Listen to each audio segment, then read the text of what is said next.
In the Red Rock deserts of Utah, there are canyons so narrow, sunlight barely kisses the walls. Silence reigns there so complete it feels eternal. But one night, in a canyon where no one should have been, scientists picked up a sound.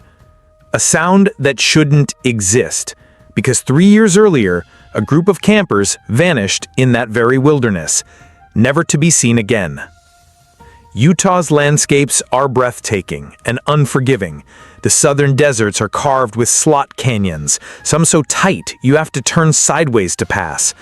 Locals know them as places of beauty, but also of danger. Flash floods can fill them within seconds.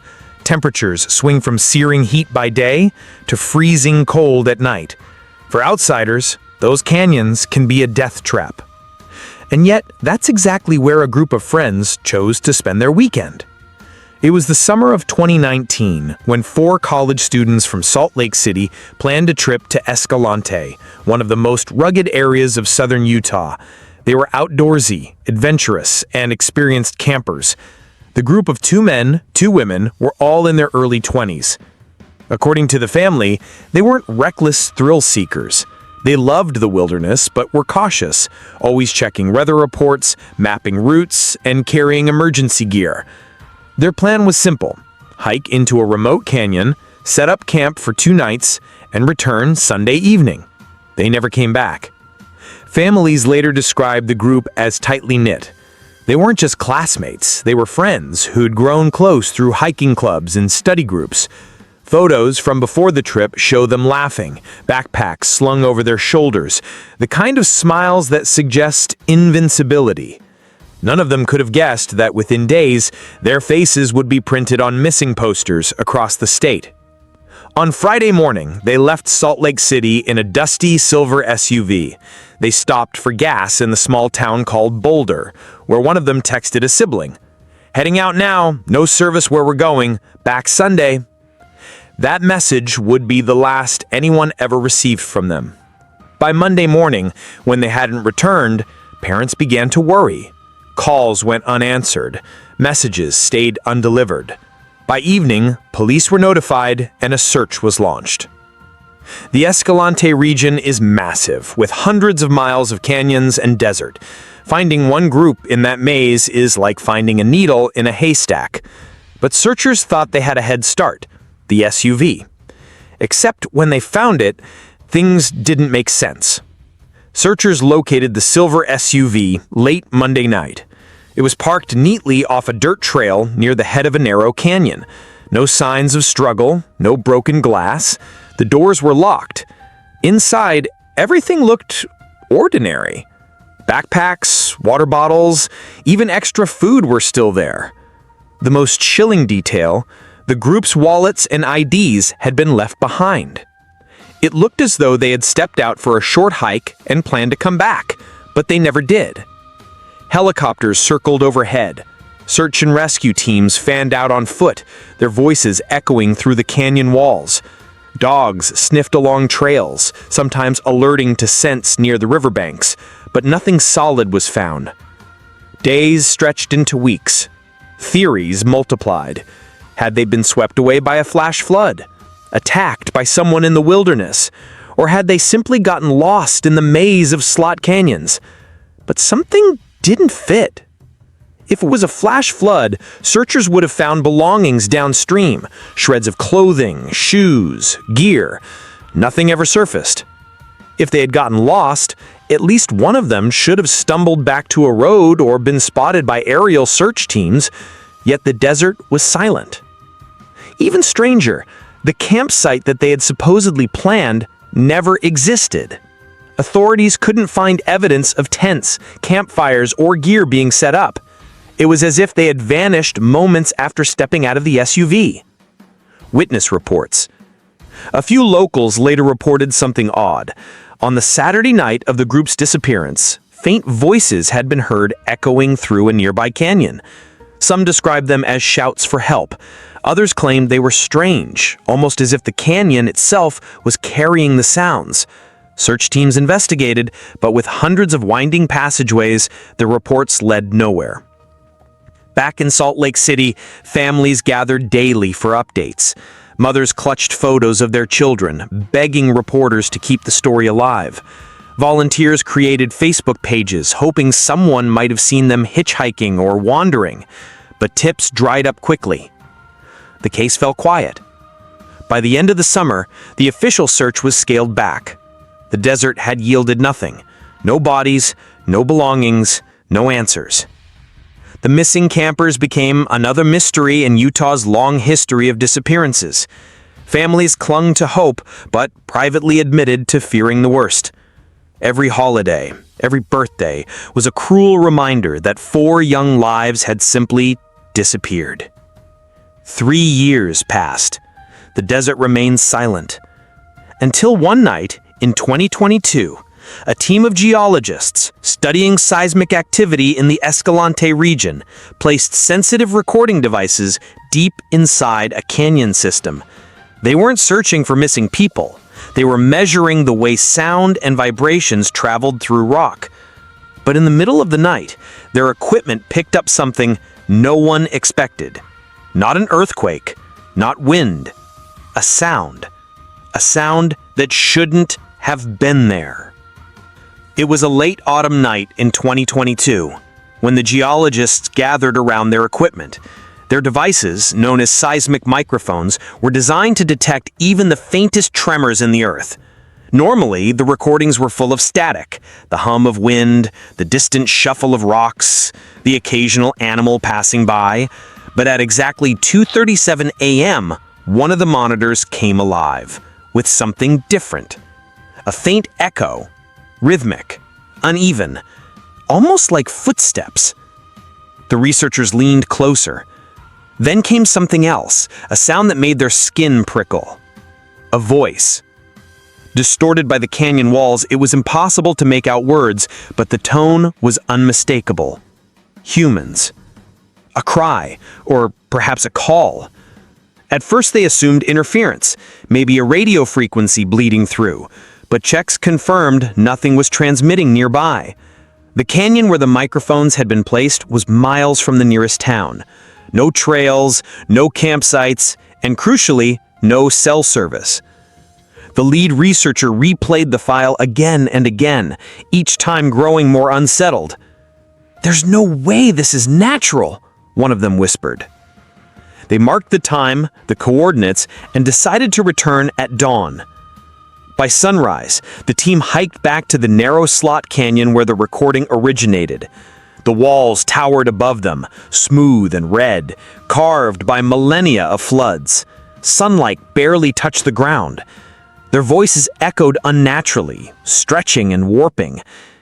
It felt alive. They called out, their shouts bouncing back at them in strange tones.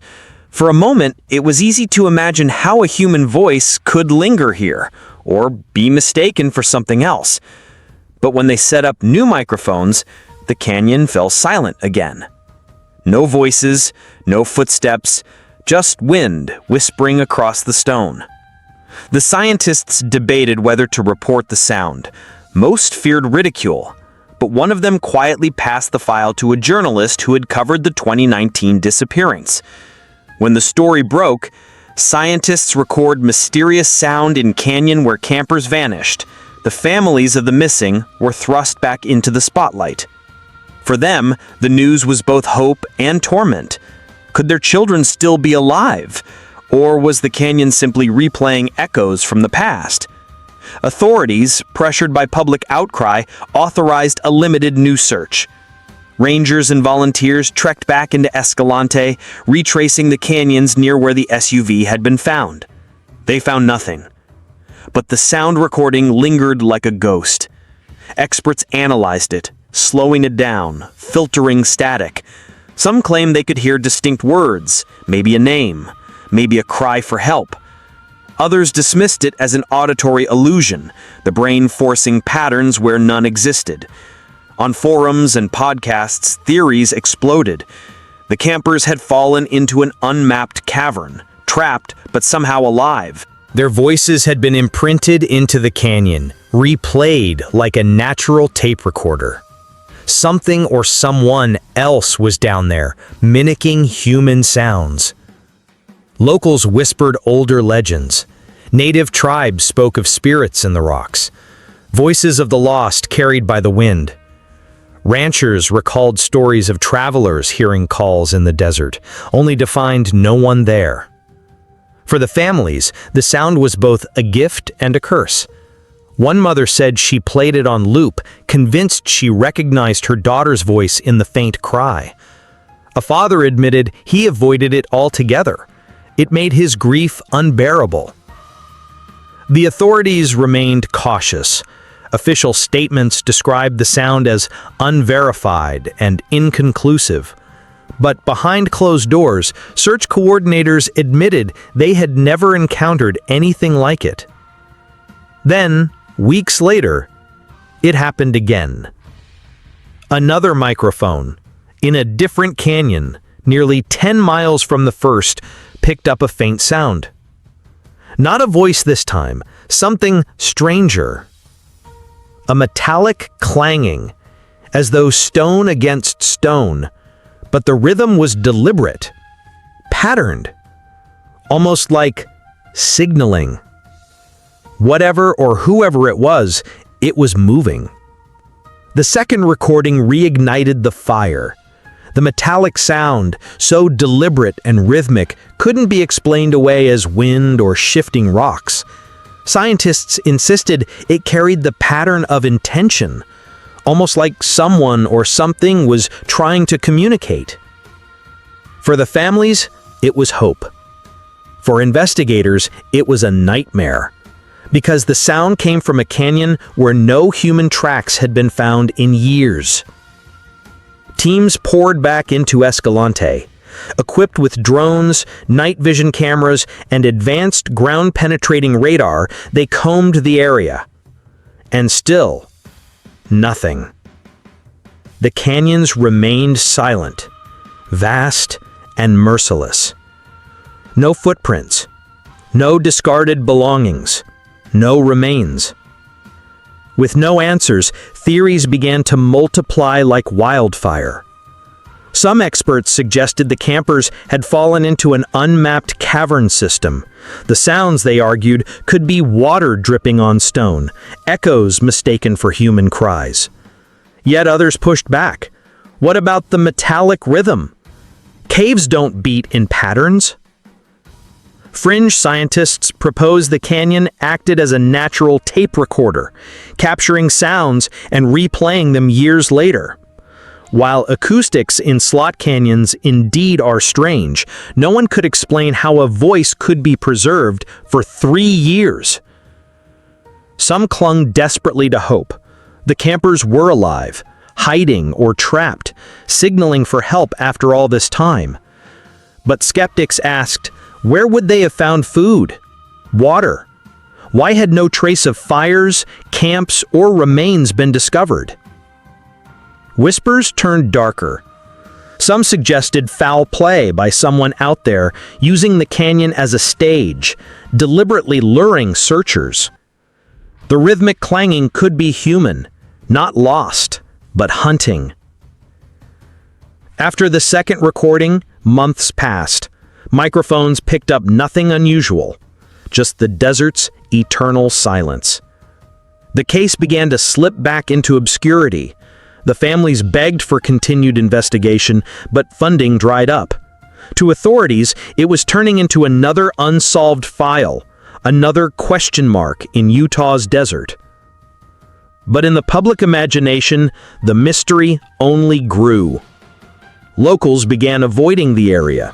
Hikers claimed to hear whispers in the walls, voices that seemed to follow them even when they were alone. Some described the sensation of being watched. One ranger resigned after encountering what he swore was the sound of breathing in the darkness of a slot canyon with no one there. Tourists, however, were drawn to the legend. Paranormal enthusiasts arrived with recorders hoping to capture the mysterious sounds. Most left with nothing but eerie silence. A few claimed faint knocks or cries, but nothing as distinct as the scientists' recordings. By late 2023, officials quietly admitted there was nowhere left to search. Every lead ended the same way, in silence. No new evidence. No bodies. The official line was simple. We may never know what happened to the missing campers. But behind closed doors, the scientists remained disturbed. They knew what they had heard. Voices. Patterns. Intent. And in their gut, many of them believed something still moved in those canyons. Then, in the spring of 2024, nearly 5 years after the campers vanished, something happened that no one expected. Because for the first time, the sound didn't just echo. It answered. It was a cool April night in 2024 when seismic microphones, once again placed deep in Escalante's slot canyons, captured something that defied all previous recordings. At 1:12 a.m., the devices picked up faint clanging, stone striking stones, in a steady rhythm. Scientists leaned forward, recognizing the pattern. But then, something impossible happened. The clanging stopped, and moments later, another canyon microphone nearly half a mile away recorded a second set of clangs. It was not random. It did not echo. It was a reply. The room went silent. Geologists accustomed to studying earth tremors and rockfalls sat frozen. This wasn't a natural vibration. This was communication. The lead researcher whispered the obvious. Something or someone is answering. They replayed the recording again and again. The delay between the two sounds was consistent, almost conversational, as though one source was calling out and another, some distance away, was responding. News of the answering sound spread quickly. Search and rescue teams returned, armed with new tools. Drones flew deeper into the canyons. Laser mapping was used to chart every curve of the stone. But the deeper they looked, the more unsettling the landscape became. Some of the slot canyons were barely wide enough for a person to slip through. Others plunged into darkness, cracks that seemed to descend forever. Searchers lowered cameras on cables, only to find bottomless shadows, the signal dying as the equipment slipped deeper. Still, no sign of the missing campers. With undeniable proof of two distinct signals, theories became more frenzied. Believers insisted at least 2 of the campers had survived, separated but alive, communicating through the canyons. Critics asked the same question. How could anyone survive 5 years without food or water? Others suggested something non-human was imitating voices and sounds. Coyotes, ravens, even geological processes were considered, but none explained the deliberate patterns. Paranormal circles pushed a darker explanation, that the canyons themselves were alive, feeding on memory, replaying sounds not as echoes, but as something intelligent. Some theorized the signals were man-made. Perhaps someone had lured the campers years ago and now was toying with investigators, sending sounds through the canyon walls to keep the mystery alive. For the families, the news was agonizing. Some clung to the hope their children were still alive, desperate to believe the canyon might someday give them back. Others feared the opposite, that the sounds were remnants of suffering, cries of the dead replayed endlessly in stone. One mother said softly, "I don't know what's worse, to think they're gone, or to think they're still down there, waiting for us, and we can't reach them."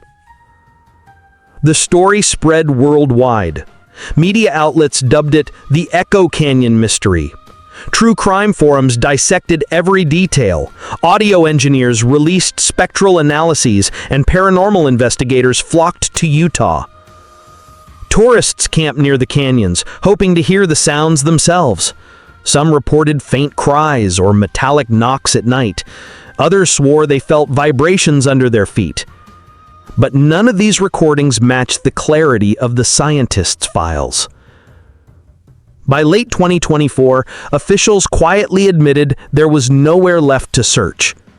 Every lead ended the same way, in silence.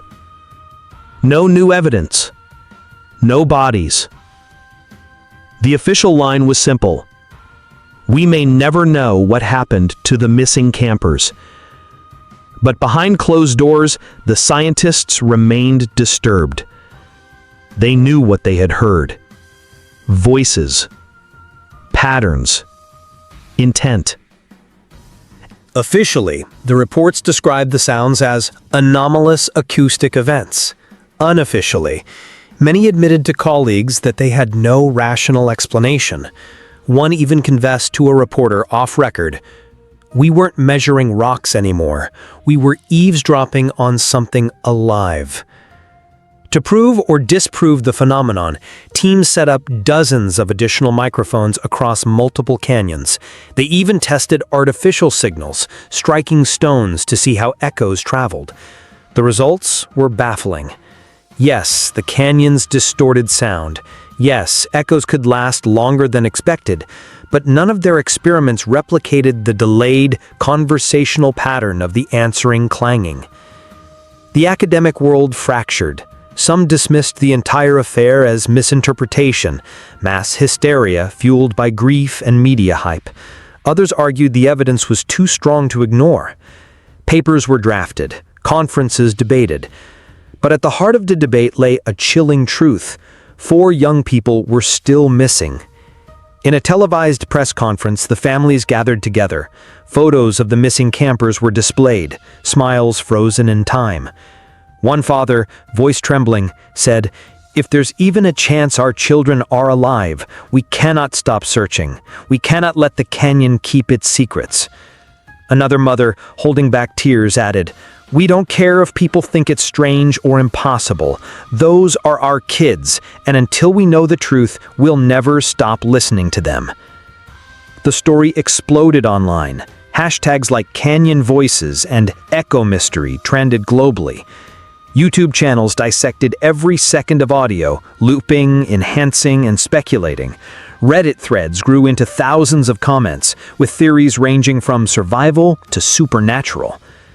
Documentary crews descended on Utah. Paranormal investigators camped at the canyon edges, their devices blinking into the night. The desert, once silent, now buzzed with attention. But for rangers and local officials, the surge of visitors became dangerous. Slot canyons are unforgiving. Several tourists got lost chasing whispers, requiring rescue. At least one hiker nearly drowned when a flash flood roared through a narrow canyon. Authorities issued warnings. The canyon is not a playground. Whatever you've heard, it is not worth your life. Despite warnings, reports of strange experiences piled up. Hikers claimed they heard voices, whispering their names. Campers swore they saw flickering lights deep in the slot canyons at night. A drone operator captured footage of a shadowy figure moving between canyon walls, but the image was too distorted to confirm.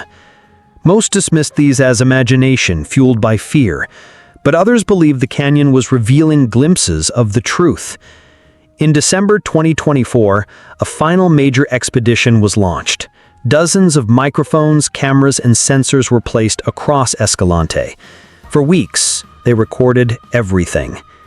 The data was vast, hundreds of hours of silence punctuated by ordinary desert sounds. And then, last week, one device picked up something faint. Not clanging, not footsteps, a voice. Clear enough to be human. Just one word.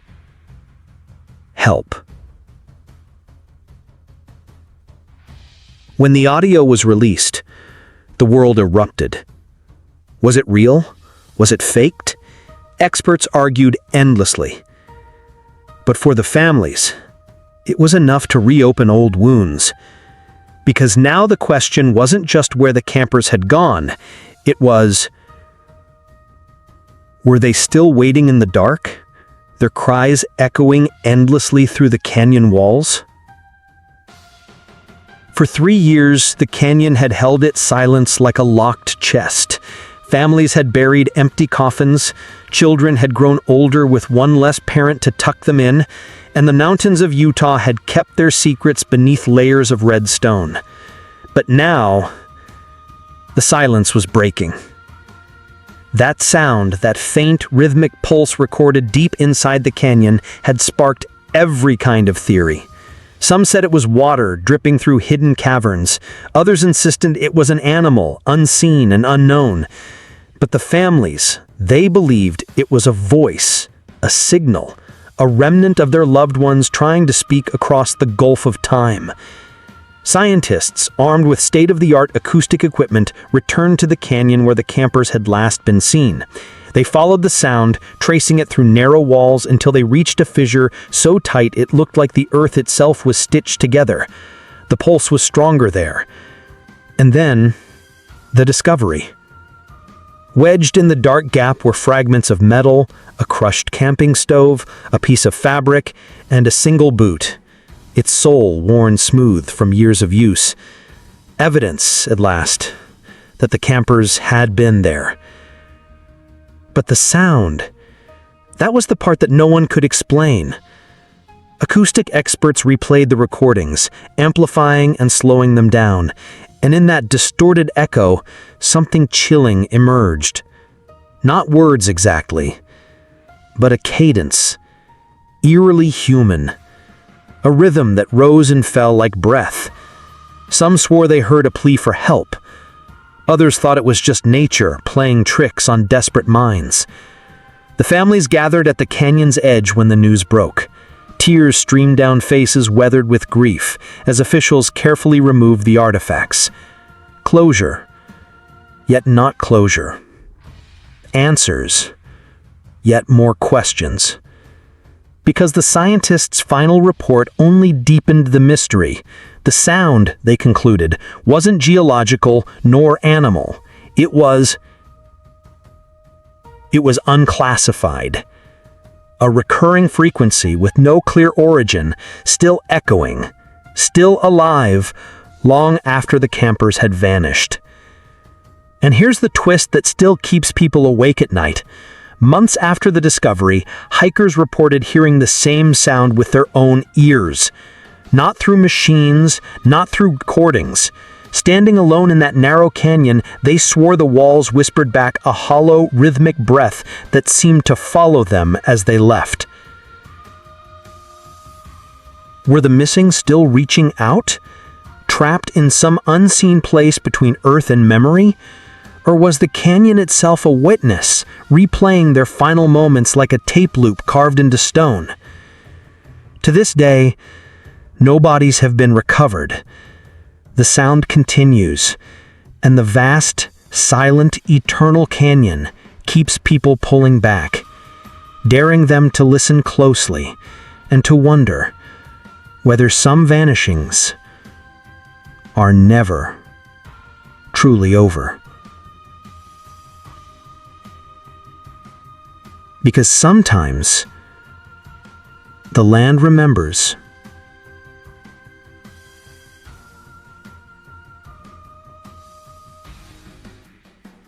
What the living forget.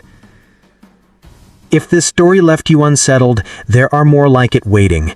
Hit like, drop a comment with your theories, and subscribe to Shadows of Crime so you never miss the next chilling mystery. Because in the world we live in, sometimes the most haunting stories are the ones still unfolding.